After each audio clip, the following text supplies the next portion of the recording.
हम गुजरात के पुनर्निर्माण ही नहीं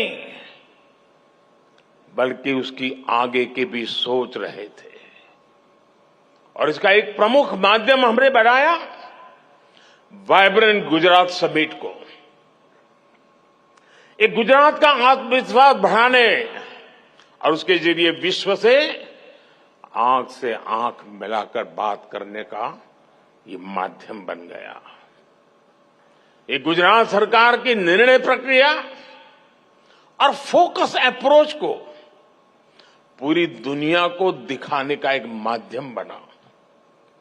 ये गुजरात सहित भारत की औद्योगिक क्षमता को विश्व के समक्ष उजागर करने का माध्यम बना। ये भारत में मौजूद अलग अलग सेक्टर्स की असीमित संभावनाओं को दिखाने का माध्यम बना।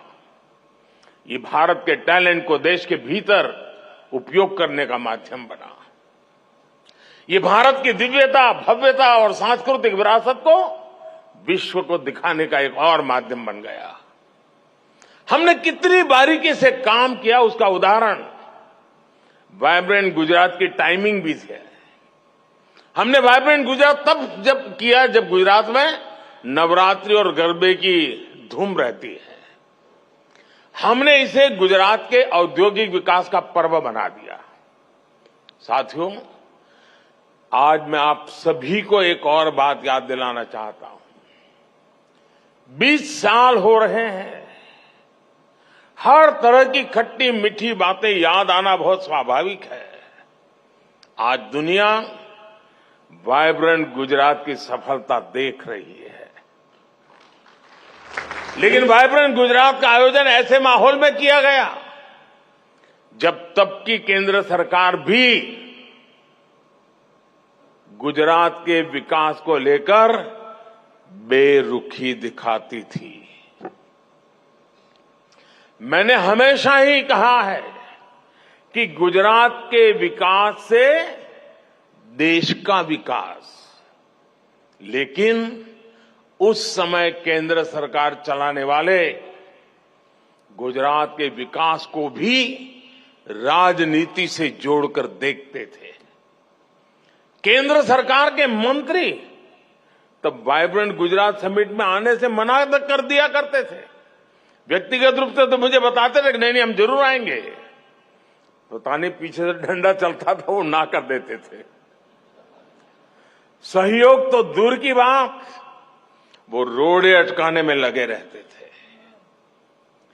विदेशी इन्वेस्टर्स को धमकाया जाता था कि गुजरात मत जाओ। इतना डराने के बाद भी विदेशी इन्वेस्टर्स गुजरात आए।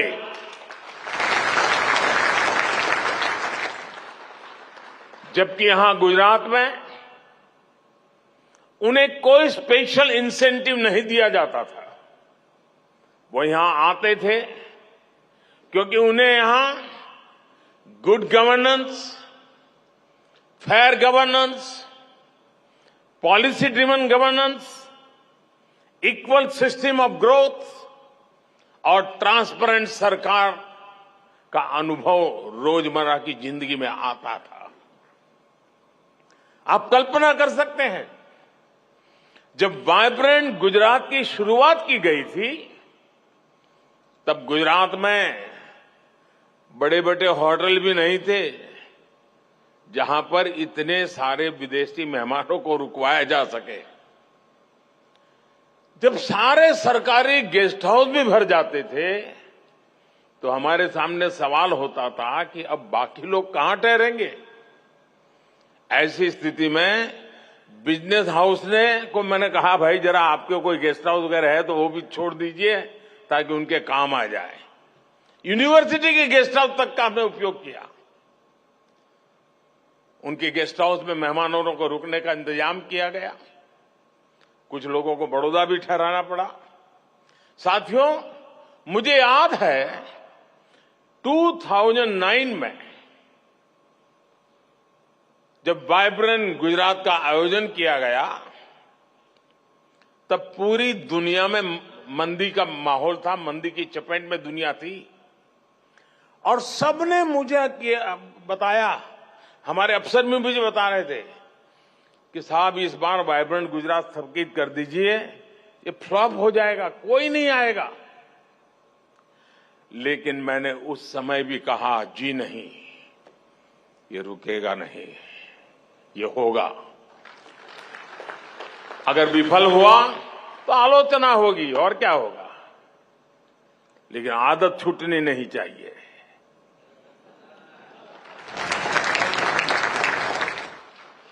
और तब भी वाइब्रेंट गुजरात समिट ने, पूरा विश्व मंदी के दौर में था, लेकिन 2009 के वाइब्रेंट समिट में सफलता का एक और नया अध्याय जुड़ गया।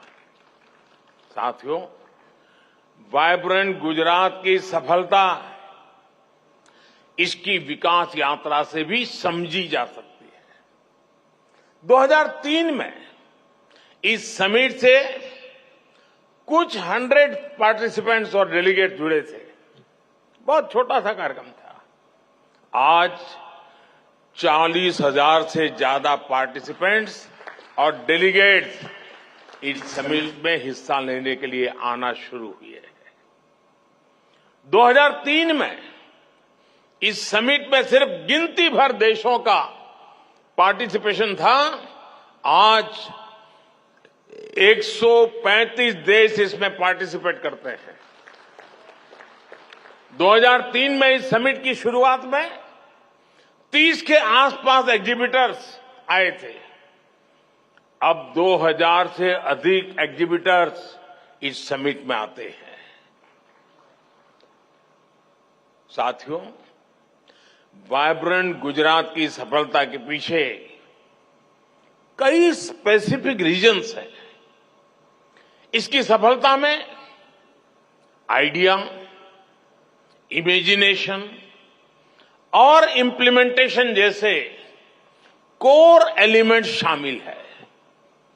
अगर मैं आइडिया की बात करूं तो वाइब्रेंट गुजरात एक ऐसा यूनिक कंसेप्ट था जिसके बारे में भारत में कम ही लोगों ने सुना था, लेकिन समय के साथ मिली सफलता से लोगों को इसका महत्व समझ आया।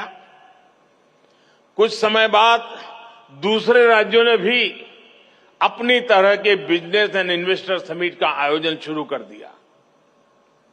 एक और अहम फैक्टर है इमेजिनेशन। हमने अलग तरह से सोचने का साहस दिखाया। हम उन दिनों प्रदेश के स्तर पर ही कुछ बहुत बड़ा सोच रहे थे, कुछ ऐसा जो देश के स्तर पर भी न हो पाया हो। हमने एक देश को